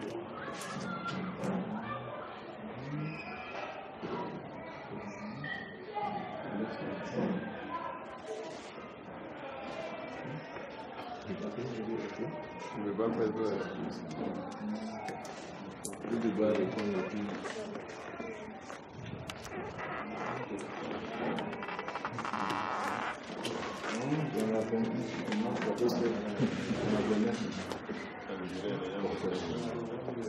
On va prendre les images. Ça va pas? Donne à madame. Elle est déchargée, il faut décharger. Donne à madame, donne à madame. Suivez. Oui, pas. Il fera une solide alliance avec plusieurs pendant. Il fera une solide alliance avec plusieurs pendant une semaine. Ok, là, pour ceux qui ont déjà suivi cet enseignement sur la 10 semaines d'année, vous avez déjà suivi ça, non? Oui, oui. Hein? Tout le monde ici a suivi ça. D'accord. Avant les gens du premier cycle n'ont pas suivi ça. On va suivi. On va les aider, on va Mais il y a les fuyards, d'autres ne viennent pas. Ok, donc, suivez. Et durant. Non, non, doucement d'abord. Je vais expliquer d'abord. Regardez ici. Nous allons d'abord définir le silence d'une demi-heure pour que vous compreniez. Amen. Après, on va rentrer dans les événements parce qu'on est déjà dans l'ouverture de 7e saut. On est d'accord? Ok, maintenant suivez. Je disais que une semaine égale à 7 ça fait 7 jours. Et 7 jours. 7 jours prophétiques. 7 jours prophétiques fait 7 ans. Littéral. 7 ans littéral. Qui fait 42 mois. En jours, ça fait 1060 jours. Ce chiffre, il n'y a rien de hasard dedans.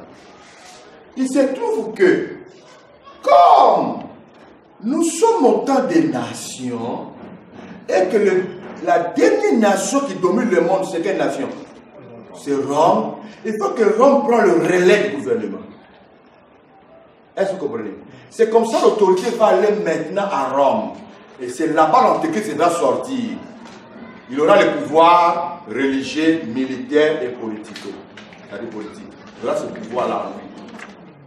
Le diable va l'investir de toute autorité possible. Parce qu'à ce temps-là, l'église est déjà partie. Ok. L'église est déjà partie, enlèvement. L'église n'est plus sur la terre. Lui, il est maintenant investi. Quand il sera investi, il va chercher maintenant à faire une alliance. Ça veut dire qu'il fera alliance avec plusieurs. Plusieurs. Correction concernant les informations qui sont sur la droite. Les 1260 jours, c'est pas 7 ans. Non, je n'ai pas d'ici. Non, non, c'est à gauche. Tout à droite. Ici? En dessous de 42 mois. En dessous de 42 mois. Là? Voilà. Une semaine égale à 7 jours, ils font 49 ans. Oui, 49 ans, oui. Ah non, je n'ai pas de... C'est 3 ans et demi. Non, non. Une semaine. Regarde. D'ici jusqu'ici, ça fait combien de semaines? Une semaine. Ça fait une semaine. Une semaine fait combien de jours? 7 jours. Donc la durée d'une semaine, ça fait 7 ans. Littéral. Voilà. Maintenant, ça fait 7 ans littéral. Les 42 mois ici, c'est ici. Oui, oui.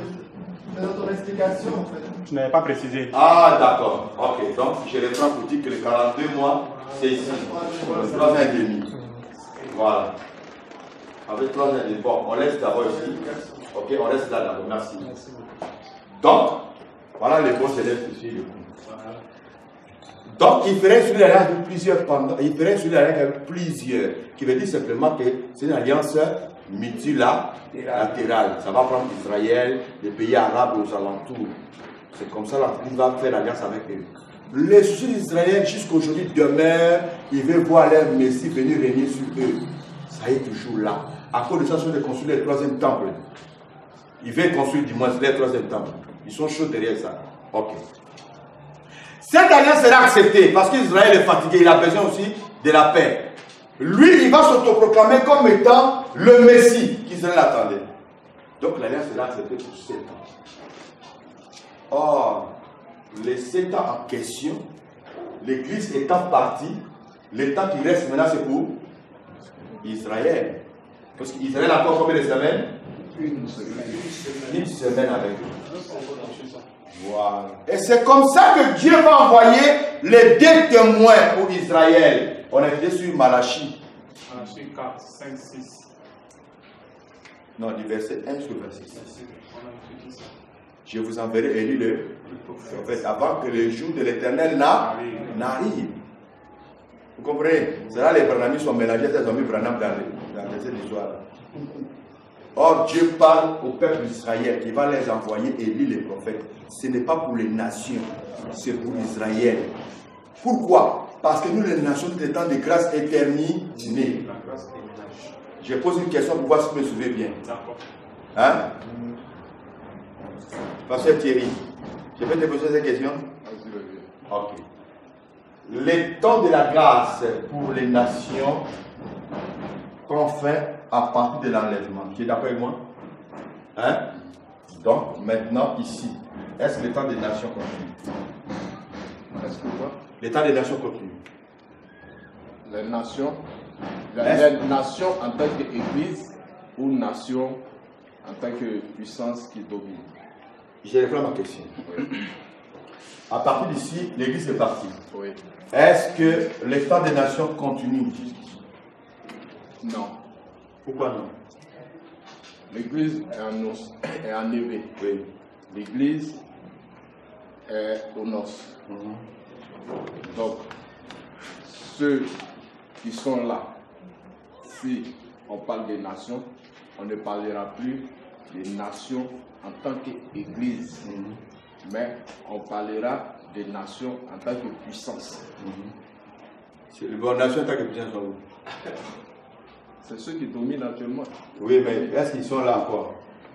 La domination continue là. Oui, ils seront là. Là, est-ce que la domination continue ici? Tout ça. Dans une semaine Là, là. dans une semaine, est-ce que la domination des nations continue? Dans une semaine là, Oui. la domination continue parce que c'est l'antéchrist qui est là, qui règne. Qui n'est pas d'accord avec vous? Pourquoi les nations continuent encore normal? Parce que le temps de la grâce de l'église. Non, j'ai dit qu'il n'est pas d'accord avec lui. Il n'a qu'à bien sur le temps, pas d'accord. Il n'a pas bien? Son explication est mélangée. Non, la question est simple. Il a bien. La question est simple. est-ce que le temps des nations continue après l'enlèvement? Oui, ça continue après l'enlèvement. Parce qu'il y a le temps des nations et le temps de la grâce de l'Église nation. Fini à l'enlèvement. J'ai commencé par là pour que vous compreniez mieux. Parce que quand nous rentrons dans les domaines des trompettes, il y a des éléments là qui dominent. Christ viendra mettre fin au temps des nations. Si l'Église est enlevée, là, l'Église est enlevée, l'état des nations n'est pas fini. L'état des nations continue son parcours jusqu'à ce que Christ vienne mettre fin. Tu dois toujours te référer à la statue de Nebuchadnezzar, la pierre qui s'est détachée de la montagne pour venir frapper. Jusqu'à là où nous parlons, nous sommes encore au temps de nations. Voilà pourquoi je vous ai parlé sur les prophéties. Je dis, il y aura les tremblements de terre, les guerres, tout ça là. C'est les nations qui vont provoquer ça, parce que c'est un problème de puissance. Le diable gouverne par les nations à travers les puissances. Je ne sais pas si vous comprenez ça. Si, si. Voilà. C'est comme ça, on dit que non, moi j'ai pris toujours. Dieu va changer le gouvernement là. On aura des présidents de la République chrétiens. D'autres seront des pasteurs. Ce n'est pas maintenant, frère.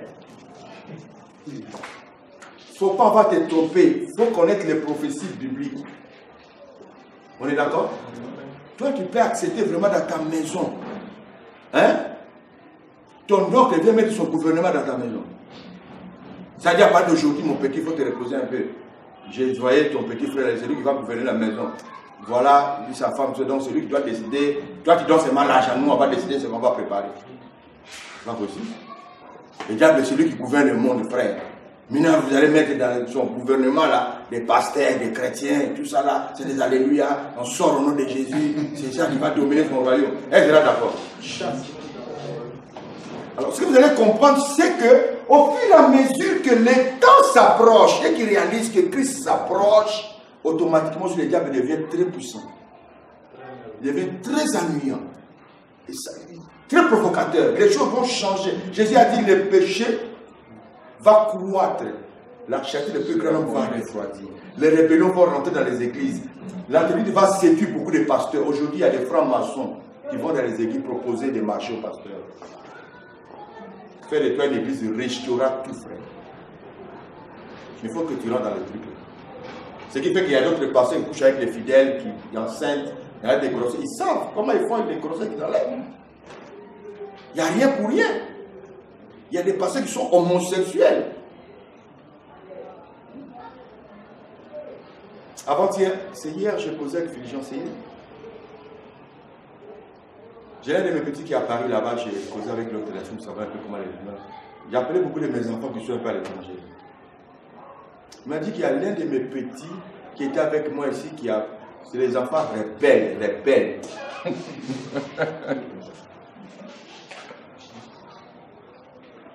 Qui est arrivé en France là-bas, et comme il n'a pas de papier, il a appelé pour dire que lui, il veut demander asile étant homosexuel.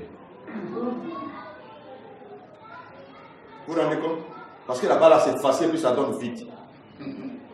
C'est ça la séduction. C'est ça la séduction. N'enviez pas. Non, le passé l'a commencé hier. Regarde maintenant ce qu'il a construit. Et regarde, nous là, ça fait longtemps on est dedans. Je n'ai prié, je t'ai prié. Dieu n'est pas dedans. Frère, Jésus a dit que vos cœurs ne se troublent pas à cause de toutes ces choses-là. Parce qu'il y aura des séducteurs. La séduction, c'est quoi? C'est une manière de détourner tes regards par des biens matériels et autres. Tu manges avec ton ami, papa, vous gênez ensemble, vous priez ensemble. Du coup, tu vois, il commence à décoller. Tu ne comprends plus rien. Tu dis, ah mon gars, je vais dépayer des terrains. Ah ouais, j'ai construit. Temple là où il y a 2 voitures qui arrivent. Toi, tu comprends. Hier dans cette histoire, alors tu vas devenir comme lui. Là, il te pose la question, est-ce que tu pourras? Est-ce que tu peux? Est-ce que tu es capable? Toi, tu vois ça dans Jeûne et prière. Là, tu as dit à jeûner 21 jours. Tu peux te dire, moi, je suis capable. Ça n'a rien avec ça. Rester dans les eaux profondes pendant 2 jours. Tu vas aller manger les asticots dans les cimetières. Vous pensez que tout le monde est pasteur? Hein? Frère, Jésus dit ce qui arrive au temps de Noé arrivera même au temps de Jésus. Il a cité seulement Noé, non? Après, il est venu la Sodome et comment, non? Vous pensez que c'est fini là? Ce qui est arrivé au temps d'Élie arrivera de même à notre temps. Vous comprenez? Ce qui est arrivé au temps de Michel arrivera pareillement à notre temps. Michel était seul en face de combien de prophètes? Ces prophètes que Michel a fait face là, frère, ils n'étaient pas des faux prophètes.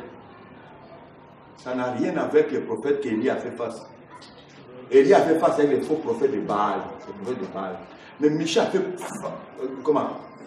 face contre les vrais prophètes de Dieu détournés, séduits à cause de l'argent. C'est à cause d'un enfant de Dieu doit lutter. Il ne faut pas l'amour d'argent, doit gagner ton cœur. Quand on ne m'a pas donné l'argent, je l'ai pris à l'église. Et ça fait combien de temps je suis là-bas, on ne me donne rien. Frère, on ne va rien te donner. Il faut que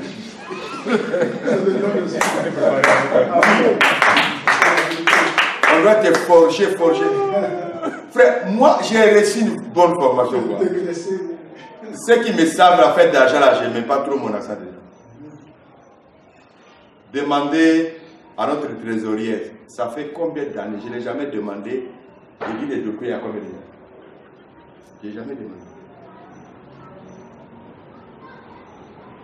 Si je n'ai rien à manger, là, je me dirais avec ma femme avec les siens, c'est tout. Je n'ai jamais allé là-bas pour dire que non, il faut prendre les offrandes, là, lève-moi 10 000. J'ai manqué, oui, dans ma maison. Je ne fais pas ça. Si je l'ai fait, c'est que c'est quelque chose que je vois que c'est difficile et puis c'est très rare. Pour ne pas dire rare, c'est très rare. Je ne vais pas accrocher mon cœur à l'amour de l'argent. Le pasteur, ça m'a fait témoigner. C'est lui qui gère les finances à l'église ici. J'ai fait un effort parce que j'ai été formé dans ça. Et puis je loue le Seigneur pour mon père spirituel. J'ai pris Dieu. Je sais que lui, il est assis au paradis. Ça, c'est sûr. Parce qu'il a formé un élément. Si Dieu fait grâce qu'on va à s'aimer, les pasteurs, votre formation sera dure. Là, je vais vous former comme des soldats. Nous, on ne dort pas dans les temples, on va dormir dans la brousse. Ça, je vous préviens déjà. On va aller où il y a les lions, les nouveaux qui n'ont pas reconnu ça. Les nouveaux comme anciens, on va aller là-bas. On allume le feu, tout ça là. Et puis, je t'envoie où il y a les lions là-bas, là, va te là-bas, là. Tu vas prier pendant 30 minutes. Il a 5 au dos. Rempli de sable. Parce que quand tu es formé dans la discipline, frère, ça va aider ton avenir. Si tu n'as pas été formé dans la discipline, ton avenir est foutu. C'est comme ça que vous voyez que des frères qui quittent l'église, ils voient comme s'ils viennent de quitter une prison. Hé, c'était dur, hein? Maintenant, on va récupérer les temps perdus. Donc, tout ce qui n'a pas fait la péché là, il va rentrer dedans, puis on dit, frère là, il est venu autre chose, on ne le reconnaît plus. Il faut être formé dans la discipline, parce que le temps qui vient là, ce n'est pas bon. On revient ici. Il ferait une alliance avec plusieurs pendant une semaine. Et pendant la moitié de la semaine, elle sera rompue. Voilà. Lis le verset 26. Il fera une solide alliance avec plusieurs pour une semaine. Et durant la moitié de la semaine, il fera cesser le sacrifice et écoutez bien, durant la moitié de la semaine, qu'est-ce que les dévastateurs vont faire? Il fera cesser quoi? Le sacrifice. Ça, c'est la moitié de la semaine. Il fera cesser le sacrifice et l'offrande. Les sacrifices et l'offrande. Or, sacrifice et l'offrande, c'est ça qui accompagne l'adoration. Est-ce que vous comprenez un peu? Quand on veut adorer Dieu, il faut qu'il y ait des sacrifices et les offrandes. C'est comme ça que Dieu a dit à Moïse de dire à Pharaon de laisser partir son peuple pour qu'il aille le servir dans le désert en lui offrant des sacrifices et des offrandes. Et c'est suite à ça qu'ils ont construit ce qu'on appelle le tabernacle. Est-ce que vous comprenez? Quand Dieu appelle Abraham, il dit à Abraham quoi? Offre-moi ton fils en sacrifice. On ne peut pas faire offrir son fils sans construire l'autel. Quand Israël quitte en Babylone, ils reviennent à Israël. La première des choses, ils ont fait quoi? Ils ont réparti l'autel pour faire des sacrifices à Dieu. Or là, l'Antéchrist vient mettre fin au sacrifice. Cela veut dire qu'il y aura un temps où il n'y aura plus de sacrifice, il n'y aura plus d'adoration. ici. Les samedis, quand on va revenir, on va étudier là et puis ici. Ici, frère, c'est un temps qui est catastrophique. Aujourd'hui, on va s'arrêter là, mais je tiens à vous dire, le pasteur a posé une question, vous allez voir que les trompettes vont commencer à sonner à partir d'ici, jusqu'à quelque part ici. Vous comprenez? Parce que dans les trompettes, Christ sera maintenant investi de son temps. Dans les trompettes. Nous allons voir, parce qu'il y a beaucoup de personnes qui n'arrivent pas à bien différencier ça. Par exemple, je disais que dans ce tableau-là, j'ai classé en haut le sceau. Ok. En bas, j'ai mis les trompettes. À la fin, j'ai mis les 7 derniers fléaux.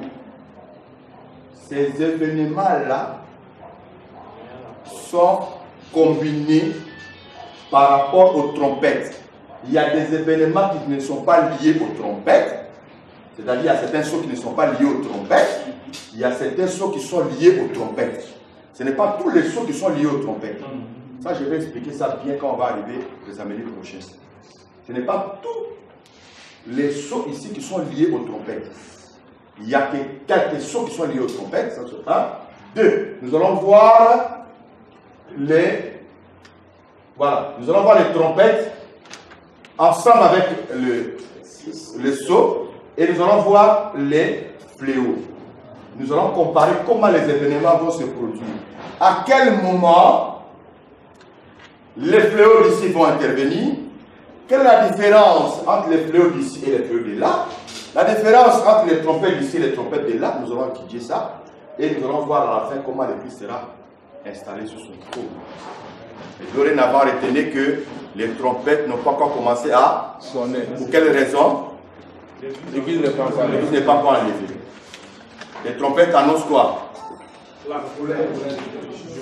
Ou alors le jugement de la colère de Dieu. Vous comprenez? Amen. Donc si quelqu'un te dit que les trompettes ont commencé à sonner, tu dis mon ami, calme-toi, tu ne sais pas ce que tu es en train de dire.